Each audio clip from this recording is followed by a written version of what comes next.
விவாகரத்தான ஐயர் மாமி வீட்டில் நான் படிப்பை முடித்துவிட்டு வீட்டில் வேலைக்கு சேர்ந்தேன். என் பெயர் ராகவன்.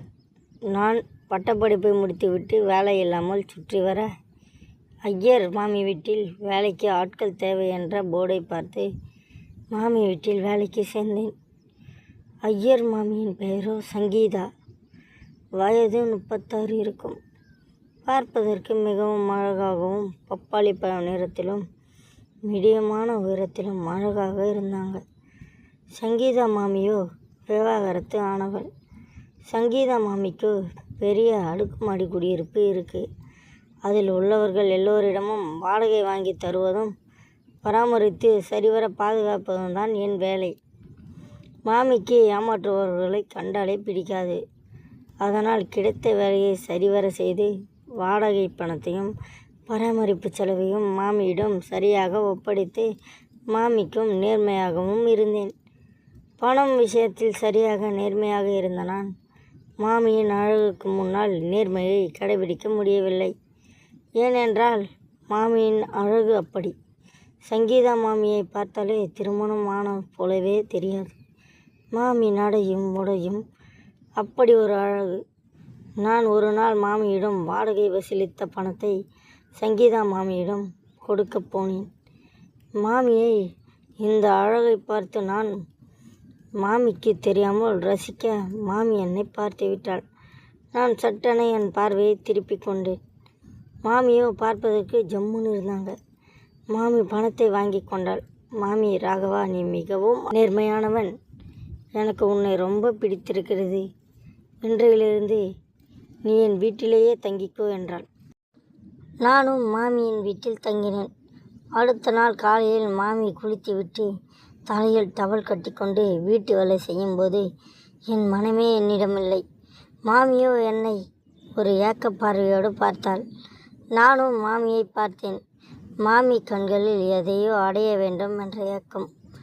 மாமியோ என்னிடம் வந்து, ராகவா, இனிமேல் நீ வெளியே சாப்பிடாதே. நான் உனக்கும் சேர்த்து சமைக்கிறேன். நீ வந்து மாமியின் சமையலை சாப்பிடு என்றாள். நானும் சரி மாமி என்றேன். நானும் மாமியை பார்க்க, மாமி என்னை பார்க்க கண்களில் கபடி ஆடினோம்.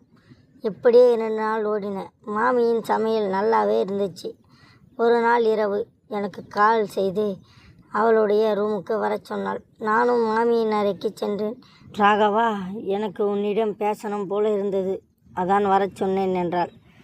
மாமியின் கண்களில் சில பதட்டங்களும் பேச்சில் ஒருவித ஏக்கமும் தெரிந்தது. அப்போதுதான் சட்டென பவர் கட்டாக மாமி பயத்தில் என் கையை பிடித்தாள். என்ன மாமி என்றேன்.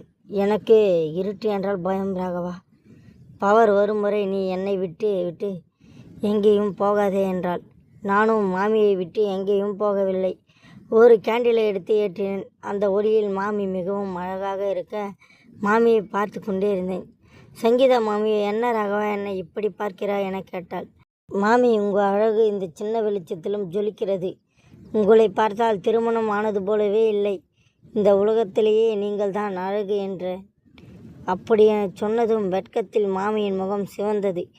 உடனே மாமி, ராகவா, உன்னை போல் ஒரு நேர்மையான பையனை பார்த்ததே இல்லை என்றாள். மாமியோ, எனக்கு உன்னை ரொம்ப பிடிச்சிருக்கு. உன்னுடன் ஒன்றாக இன்று இரவை கழிக்க வேண்டும். உன்னால் முடியுமா என ஏக்கத்தோடு கேட்டாள்.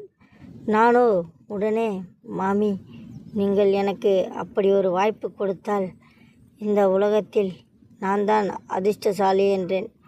உடனே மாமி என்னை அணைத்து கொண்டாள்.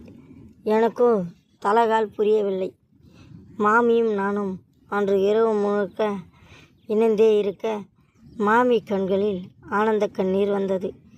காலையும் விடிந்தது. சங்கீதா மாமி வாயை பிளந்து பார்த்தேன். மாமி என்னிடம், ஏன் ராகவா என்னை இப்படி வாயை பிளந்து பார்க்கிறாய் என கேட்டாள். நானோ, மாமி, இரவில் உங்கள் அழகு சரியாக தெரியவில்லை. அதான் பகலில் அப்படி இருந்தால் எப்படி இருக்கும் என சொல்ல, பகலிலும் இருக்கும் மாமி சம்மதிக்க அந்த நொடியே மாமியை பகல் முழுக்க அனுபவித்தேன். நானும் மாமியும் இரவும் பகலும் இதே வேலையாக இருந்தோம். சங்கீதா மாமியோ என்னை விட்ட பாடில்லை. எனக்கும் மாமியை விட்டு பிரிய மனமே இல்லை. எனக்கு எப்போதெல்லாம் தோன்றுதோ ஐயர் மாமியை அப்போதெல்லாம் என்னுடன் இருக்க வைத்தேன்.